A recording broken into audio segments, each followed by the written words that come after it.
diagnóstico y con el curso del doctor Pablo Bianchi.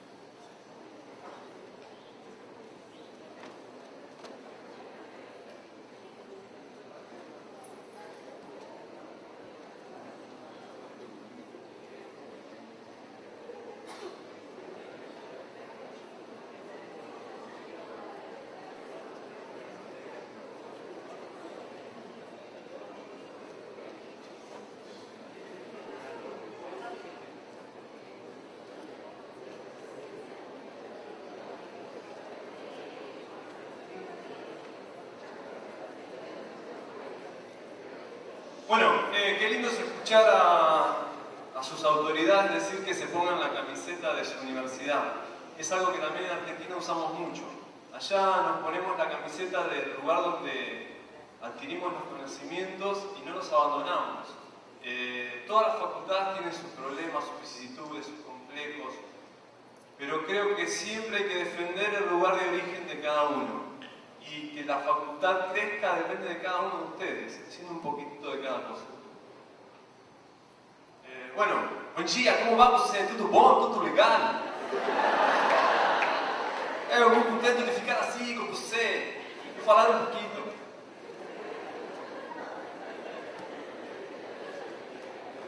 No sé si no soy un chiste, permítanme haberme tomado, no hay ningún problema. Bueno, retomando un poquitito, entonces habíamos hablado de que es necesario hacer buenos diagnósticos para poder llegar a hacer buenos tratamientos. Voy a mostrar un casito de una paciente que se presenta y me dice, mira doctor, tengo este problema, tengo dolor acá en estos puentes que me han realizado y noto clínicamente, ya veo que hay algún tipo de... Hay algunas filtraciones, veo cemento desbordante, lo que me indica que tuvo recementados. Cuando saco las placas panorámicas observo esto, donde observo falsas vías, donde veo grandes reabsorciones de tejido óseo, pérdida de estructura dentaria, filtraciones enormes. ¿Y qué es lo que tengo que hacer acá? Lamentablemente, al paciente hay que comunicarle esto. Obviamente que en formas muy sutiles. Yo no puedo decirle que el odontólogo que lo atendió le hizo todo mal porque no es ético. Hay un dicho en Argentina que dice no escupas para arriba porque te puede caer en la cara. Entonces, todos cometemos errores, todos hacemos buenos trabajos y malos trabajos, depende de muchos factores. Desde si esa mañana discutimos con la esposa por algo, desde que casi chocamos con el auto al ir a trabajar, todo eso hace que nos vaya pasando cosas que ese día determinen en que trabajemos muy bien o trabajemos muy mal. Entonces, es una verdad absoluta. Todos hay días que estamos inspirados y trabajamos bien y hay días de que no. Cuando hago las extracciones observo esto, que eran pernos performados. En el día de ayer hablamos de pernos performados. Y aquí a quién le erró. El que erró fue el profesional. Fíjense estas rupturas que hay acá. La naturaleza no hace estas formas rectangulares y tan precisas. Esa lo hizo un odontólogo colocando mal las fresas en lugares donde no estaba indicado. ¿Bien? Entonces acá se cometen iatrogenias y se cometen lesiones. Fíjense en la ablación que tenía esto. ¿Cómo no iba a tener dolor la paciente al masticar? Entonces, ¿qué es lo que se hace? En estos casos no puedo hacer colocación de implantes inmediatos porque no tengo el tejido de sostén. Se hacen las extracciones y se ponen prótesis provisorias. Las prótesis provisorias que uso muchísimo son los sistemas Deflex, las flexibles, que solamente a mi entender sirven como prótesis provisorias. Si las uso como definitivas, a largo plazo traen problemas, porque esa flexión que tiene empieza a moverme todas las piezas que actúan como pilar, pero que estéticamente me dan grandes satisfacciones. Fíjense que acá se ve la sangre, esto es postquirúrgico, acá se ve lo negro de los hilos dentales. Entonces la paciente que sufre una mutilación por esas extracciones, a la vista va a estar mucho mejor. ¿Bien? Colocamos los implantes, se trae la corona que no nos servía, se toma la impresión para un perno, Se pasa a la segunda cirugía, donde ya coloco un perno preformado que lo voy a usar como provisorio. Pablo, qué provisorio horrible que hiciste. Sí, ¿por qué? Porque tengo que copiar a la corona que estaba, que ya mi prótesis provisoria se adaptaba a esa corona. Entonces no puedo darle las formas y los dibujitos que quiero. La hago igual. Segunda cirugía, tapón de cicatrización y las impresiones. Hay algunas impresiones que se hacen a cubeta cerrada y otras a cubeta perforada. Cuando yo le hago una perforación y puedo entrar y sacar mi transfer. Se hacen los pilares en el laboratorio, se prueban en boca y acá viene algo que es fundamental. Fíjense que están cicatrizando todavía.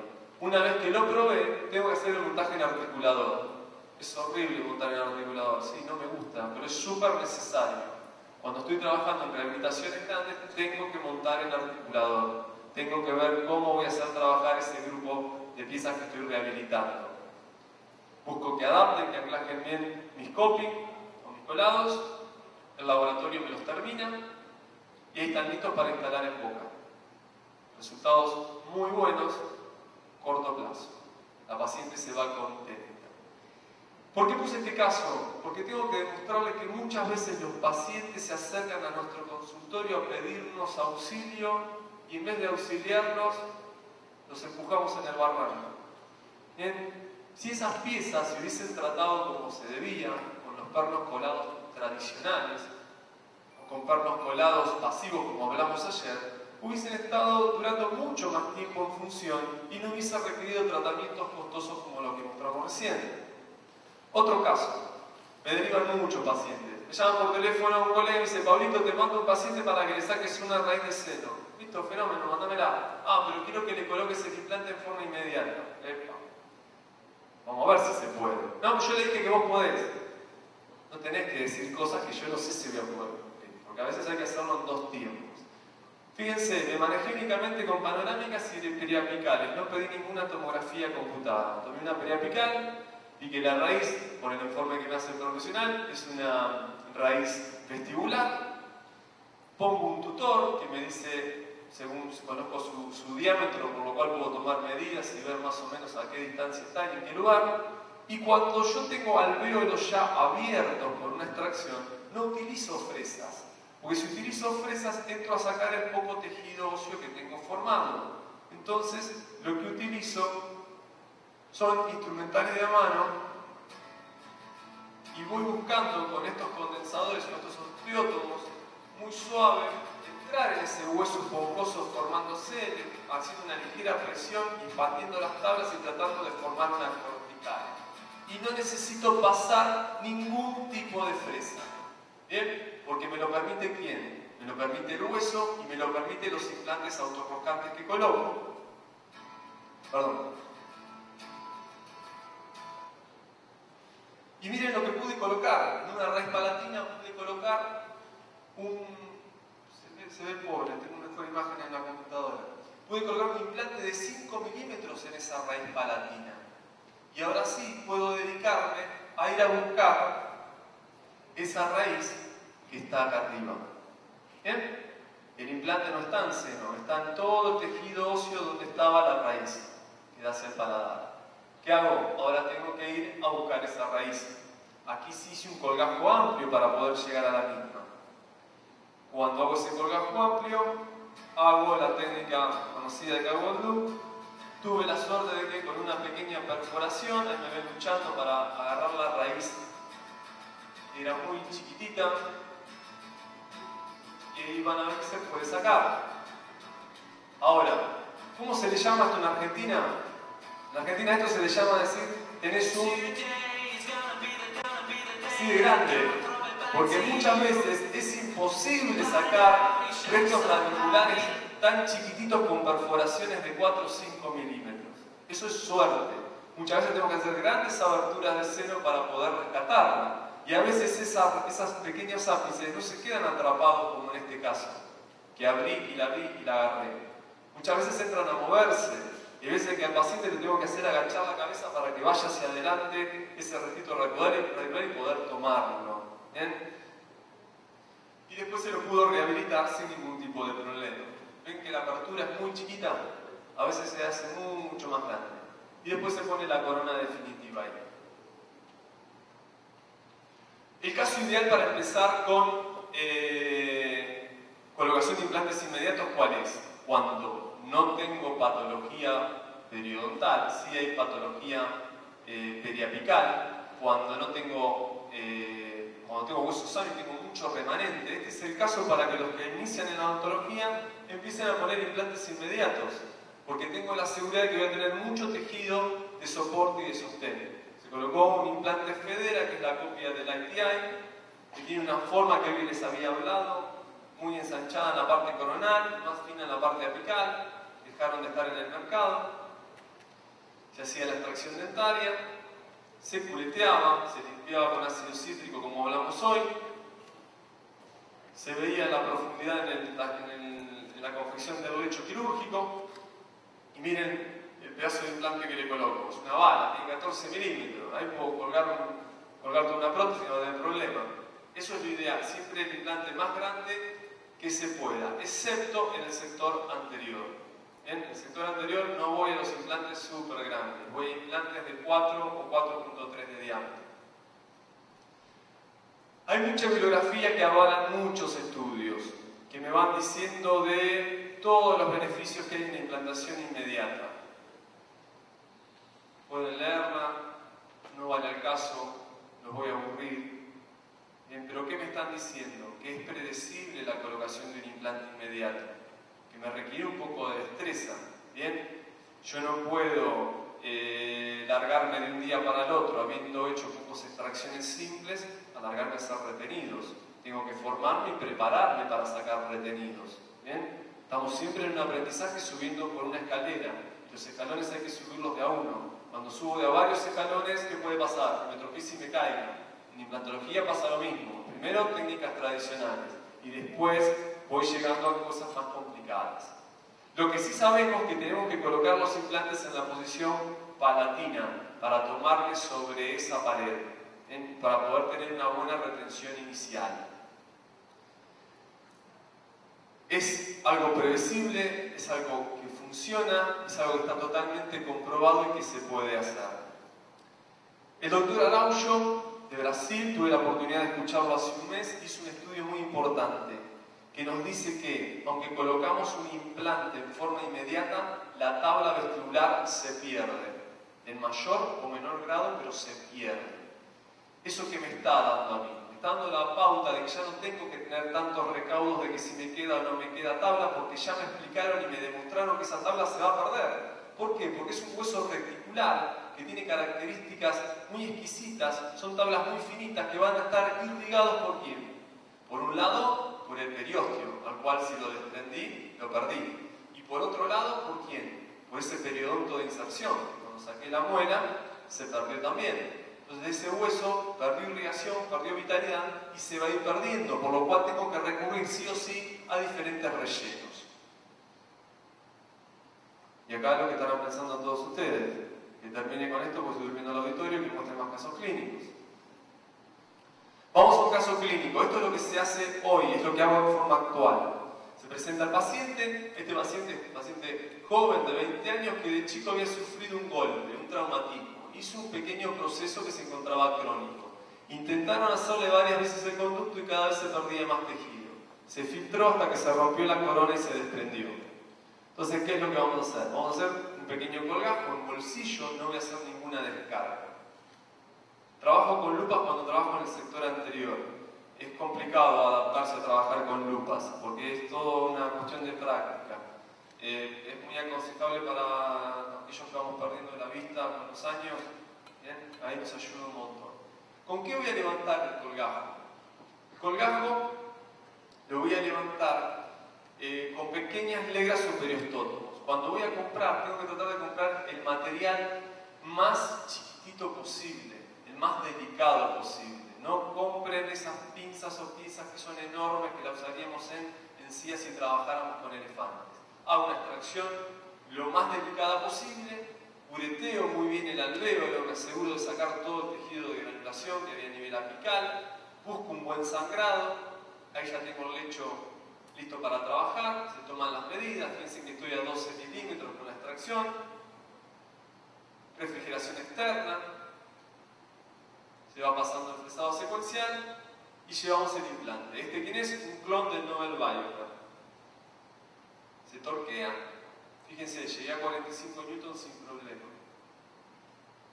Pablo, si torqueo mucho el implante, ¿es verdad que puede perderse la su integración o no formarse o no hacerse la su integración? Es un mito.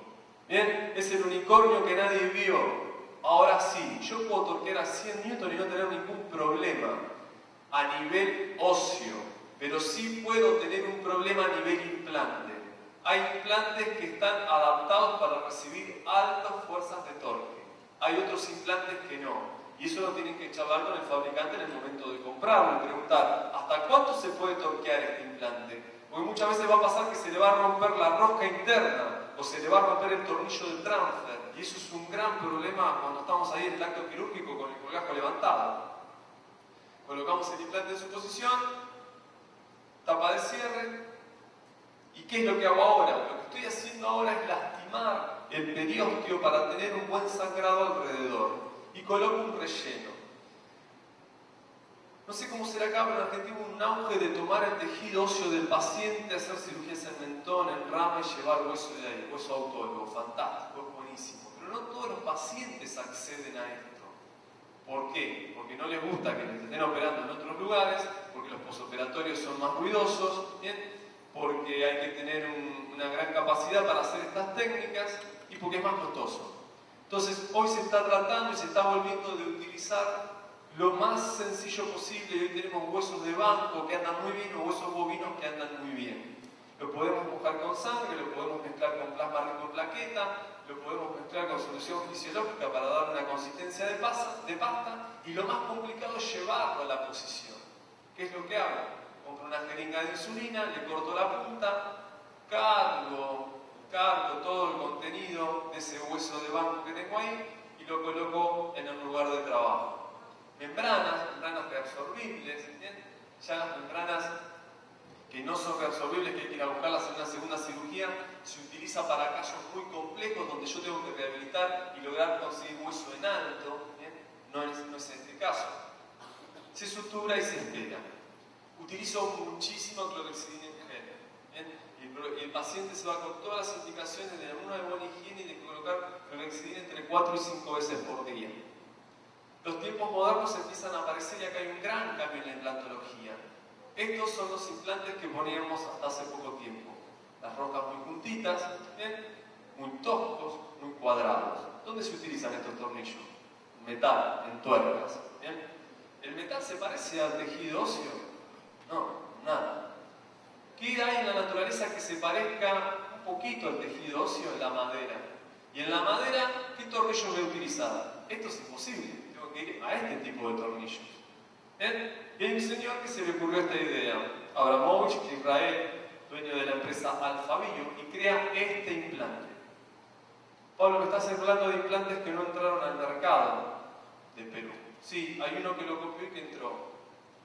¿Y qué es el MIS? El MIS acá en Perú se consigue. Es un implante caro. Bien, y por ahí me dice, Pablo, ese implante no lo puedo usar. Hoy no lo puedes usar. Pero estoy seguro de que tu marca en poquitos años va a ir a esto. Porque este es el futuro, marcado por grandes empresas. Nobel Biocare, líder mundial, quiere apoderarse de este diseño y no puede. Este señor muy inteligente le dice, te vendo mi empresa. Nobel Biocare es dueña de Alphabio. Entonces, a los países que no llegan Nobel Biocare, manda a esta otra empresa, con los costos mucho más bajos. Los datos que me dan el fabricante son datos que hay que tener en cuenta hasta cierto grado. Me dice que hay un 98.3% de éxito, pero me dice esto, que cuando yo los coloco en forma inmediata tengo un 99.6% de éxito. Me encantó, pero lo dudo. Tengo mis reservas hasta que no lo utilice. La empresa radica en Israel y está en 20 países. Es una empresa que tiene 20 años en el mercado. Vamos a ver un poquito el diseño y fíjense cómo cambió este implante. Tenemos espiras o aspas muy cortantes, muy filosas, que se van ensanchando. Entonces, al entrar en forma autorroscante y autotaladrante, va cortando y las espiras más anchas se van expandiendo y van apretándose contra el hueso. Esto me lleva a que tenga que utilizar un fresado mucho más chico. Cuando vienen de los implantes nacionales que estoy colocando, me traen un clon que hicieron. Y lo primero que hago es esto, ver si se queda atrapado en el dedo. Ahí no lo tengo clavado en el dedo, lo tengo apenas girado y agarrado sobre la piel superficial. Fíjense el agarre que tiene. El que lo inventó, cuando lo escuché en Argentina en la charla, me dice que con 3 milímetros de hueso, él en la parte apical se puede anclar entre 20 y 30 newton. Dije, wow. Tuve la suerte de probar un caso y anduvo. Da mayor estabilidad, tiene menores fresados, la secuencia es más sencilla. Si lo comparo con un implante tradicional, es mucho menor el fresado que tengo que hacer, mucho menos huesos tengo que sacar. Del lado derecho tenemos el fresado tradicional y del otro el de estos nuevos implantes. ¿Bien? ¿Y qué tiene este implante también? Tiene algo que es un detalle que hace que haya menos reabsorción a nivel cervical. Este implante, ¿qué es lo que hace? Empuja al tejido óseo. Y el tejido óseo tiene una pequeña memoria elástica, que cuando se sumerge y entra, me atrapa, se abre el hueso y se vuelve a cerrar. Y me crea un mejor sellado a nivel cervical.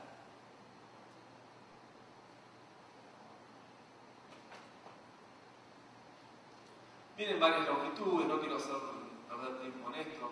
Voy a tratar de ir, como le decimos en Argentina, vamos a los bifes, como lo más claro, donde se habla de todas las características que tienen estos nuevos implantes. Tienen una superficie de doble grabado, una que me da un grabado de 20 a 40 micrones y otro que me trae un grabado mucho más chiquito, cerca de los 5 micrones. Esto permite una mejor osseointegración y más rápida. A nivel protético tengo todas las variantes que me puede ofrecer el mercado y tengo un kit completo y el kit quirúrgico que, como siempre, los europeos y los norteamericanos lo hacen para nosotros, para los países más pobres. ¿Bien? Es más barato, trae menos cosas, pero tiene un diseño muy copado, le decimos nosotros, muy chiquitito y muy fácil de usar. Y ya la cantidad de instrumental que se utiliza es mínima. Pude probar que se agarra en 3 milímetros. Este implante se le hizo carga inmediata y me lo dieron porque se había perdido. Entonces, bueno, vamos a reemplazarlo. Quitamos el implante y cuando quito un implante tienen que tener mucho cuidado, porque el vendedor nos dice, no, tenés la garantía de que si el implante no se integra, lo sacás y nosotros te damos uno de diámetro mayor.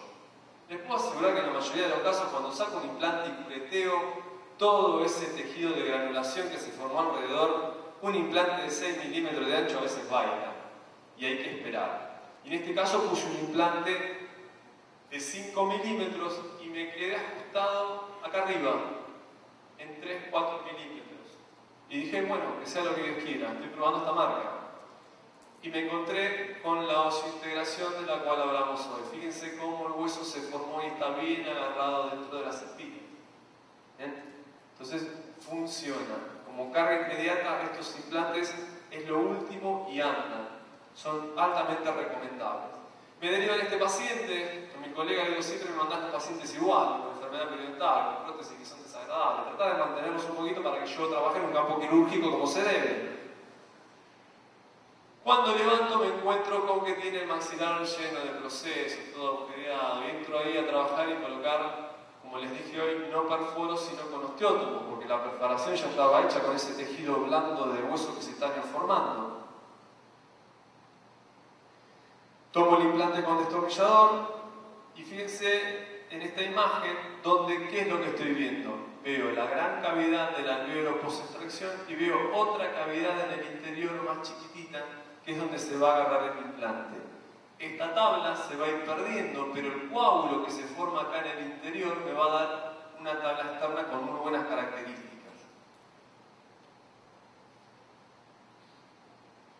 Y quedó mi implante colocado y listo para rehabilitar. Otro caso, paciente de 42 años. ¿Qué es lo que hice? Este paciente viene porque tenía problemas en esa red que se le movía. ¿Qué es lo que hago? Antes de quitar la pieza dentaria, le tomo con silicona masa un modelito.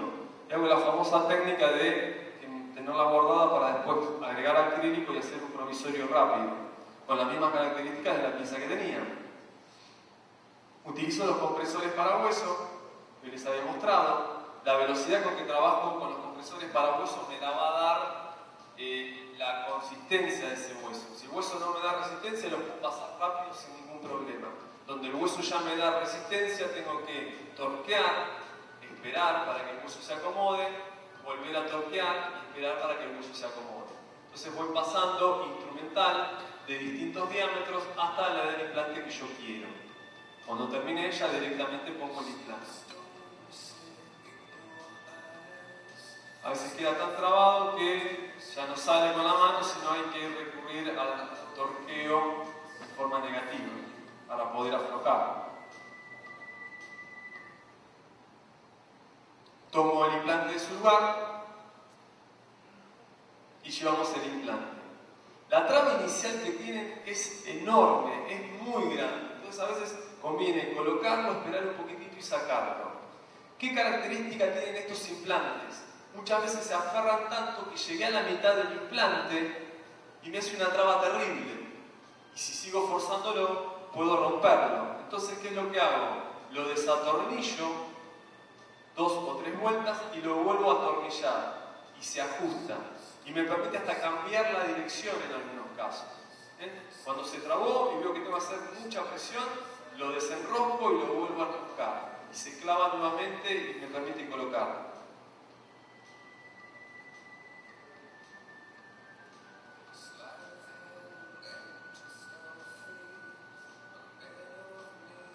Estos trabajos los hacemos con estudiantes de posgrado, se hacen demostraciones y ahí se está usando el torque para ver a cuántos newton lo coloqué. Lo coloqué a más de 45 newton, ¿qué digo? Puedo hacer carga inmediata.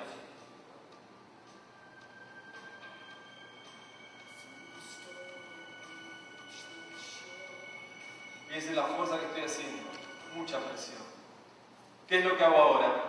Lo que hago ahora es muy sencillo. Ya tengo el implante puesto, quedé en una perfecta colocación, me anclé en cortical del seno anterior, más de 45 newton, tomo un pilar provisorio. Ese pilar provisorio lo coloco en el lecho quirúrgico, lo ajusto, veo a dónde lo tengo que cortar, lo marco con una lapicera, lo corto nuevamente y ahí ¿qué hago? Puse acrílico dentro de esa impresión de silicona que había tomado y la llevo a su posición. Dejo que el acrílico empiece a endurecer